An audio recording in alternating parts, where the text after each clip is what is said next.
Manual mode with auto ISO is the best setting for wildlife photography, and I'm going to explain why.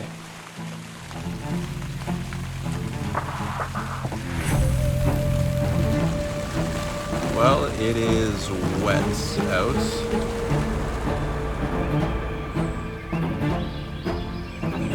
From the shadows of the forest to the brightness of open landscapes, we're constantly forced to make split-second decisions to nail the exposure.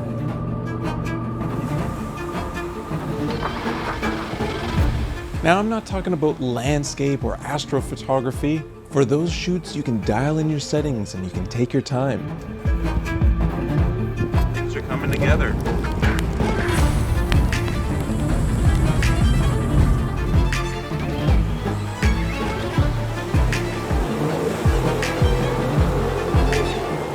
We're talking about fast-moving objects from scene to scene. And if your photograph is over or underexposed, that's your fault, not the camera, and I'm going to explain why.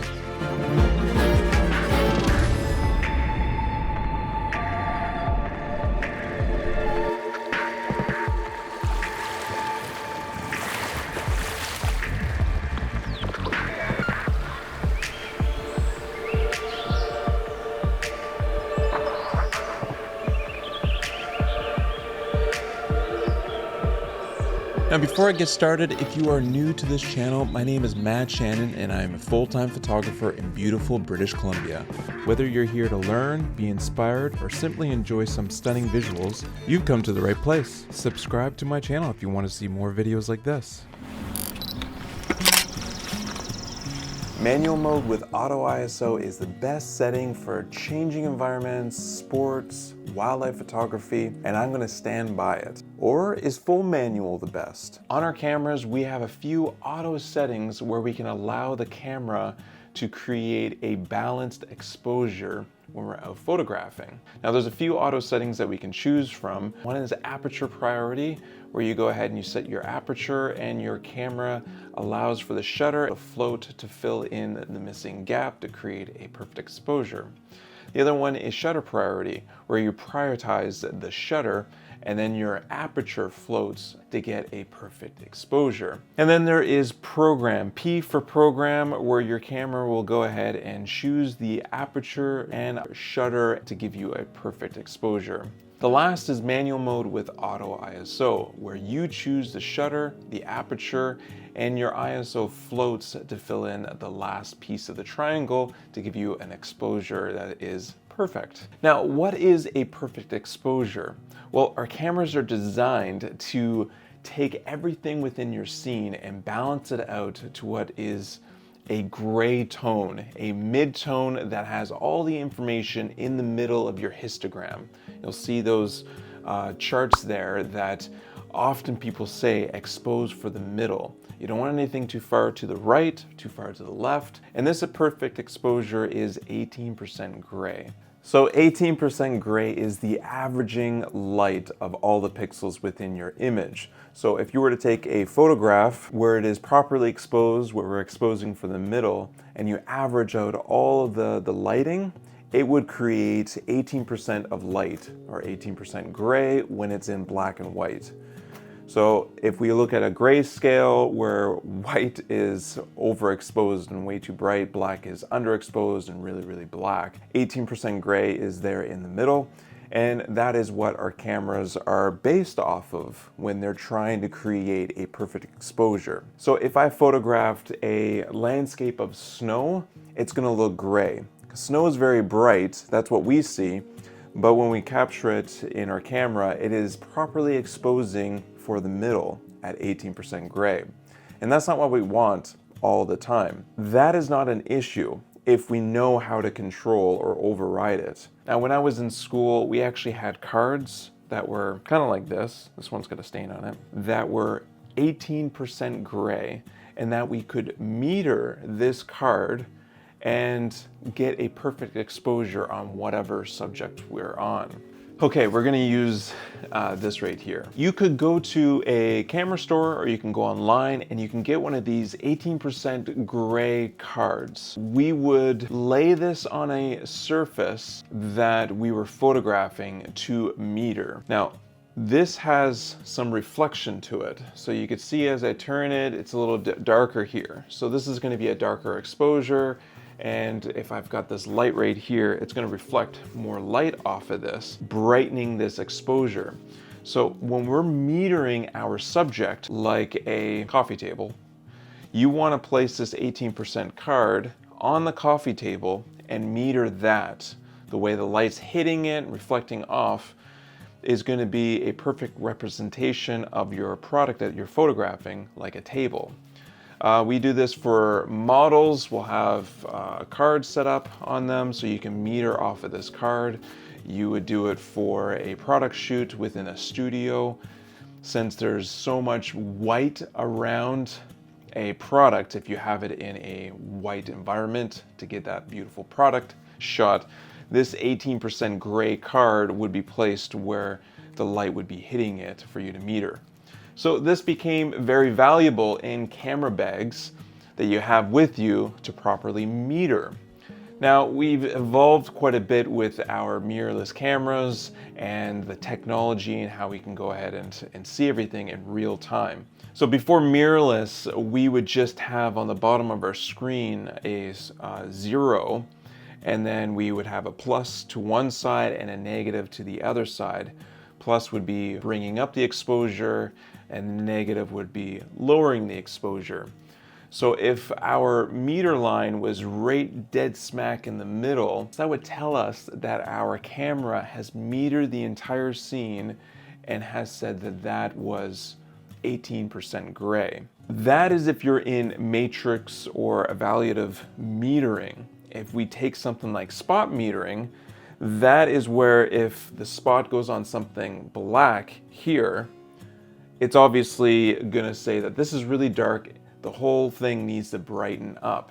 So on your metering, it would say everything is way to the left into the negative, and that we would need to slow something down or move something up like our ISO, or open up our aperture to let in more light to properly expose this.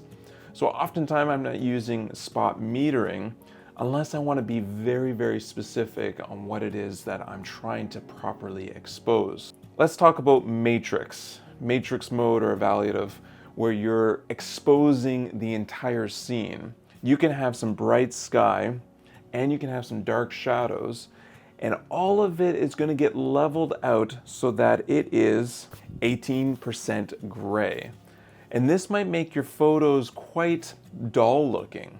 And so we might want to break loose out of the 18% gray, especially if our subject is dark in a bright environment. If our environment's really bright, well, our camera is going to say everything is quite bright. Let's darken everything. And if you have a dark subject in a bright environment, your dark subject is going to be very, very dark when you expose. That's when the argument comes up, why would I use auto ISO when it's gonna just screw things up?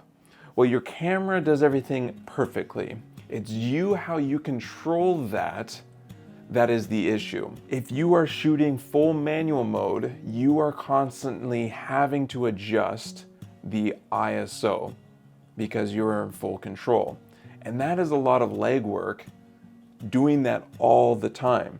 So if I'm shooting into the woods and I hear something behind me in a field and I swing around to photograph that, you might have to make like 12 stops of change to your ISO settings by cranking that reel. Whereas for me, my auto ISO moves the majority of my exposure to get me to 18% gray.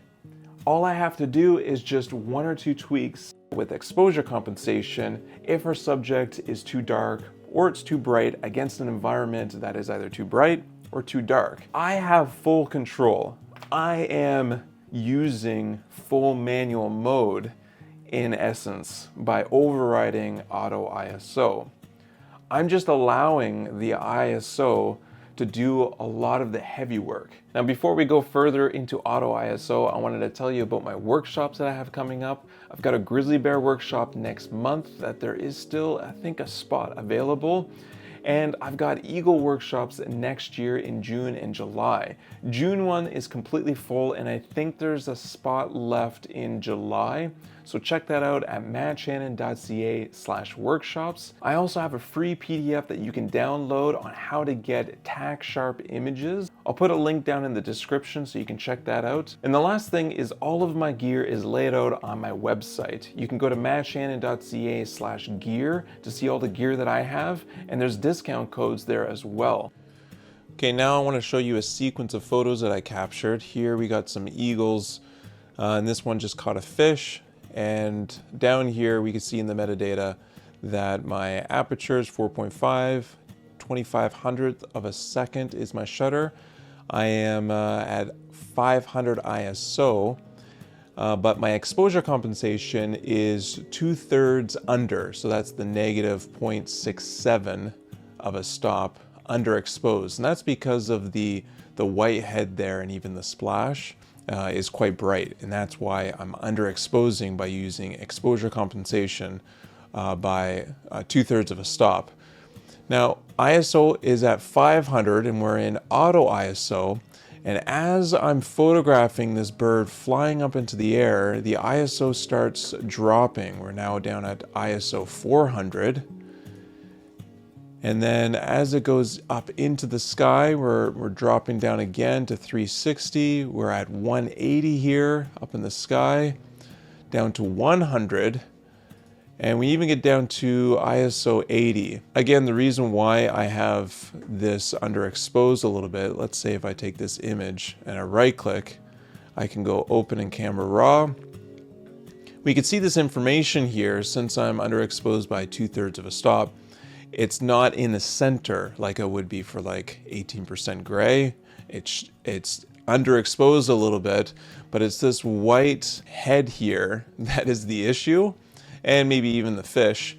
And since I underexpose it a little bit, I can still retain those details in the feathers here. Pretty cool. So I consider this a really nice exposure, very happy with it.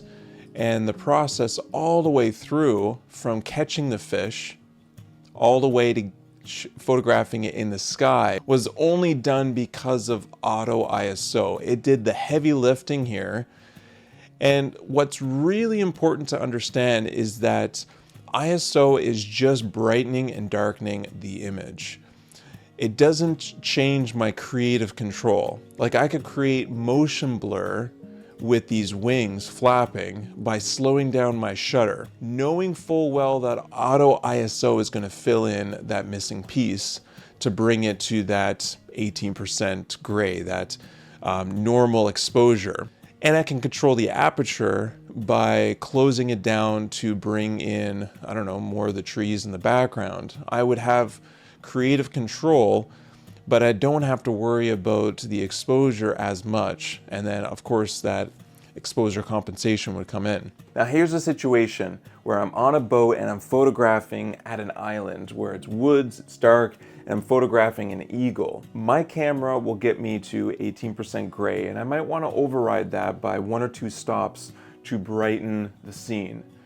But I can switch over to a seascape and my camera will make like 10 stops of change automatically to bring me to that 18% gray mid-tone level.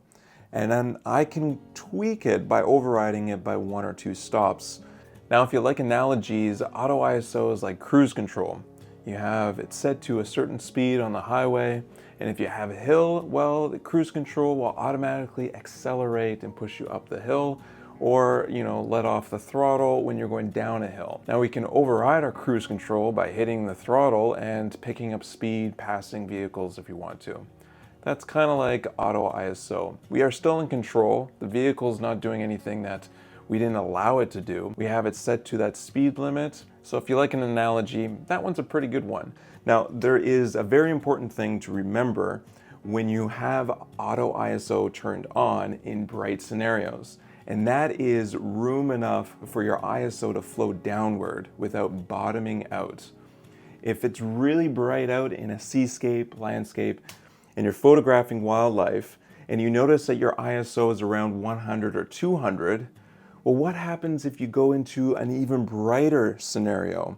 Your ISO will bottom out, and all of a sudden your images will be too bright, overexposed. So make sure that your ISO is at least high enough so that it can float downwards. Another thing that you can do is have your camera set up for a max ISO so you don't get too much noise in your scene.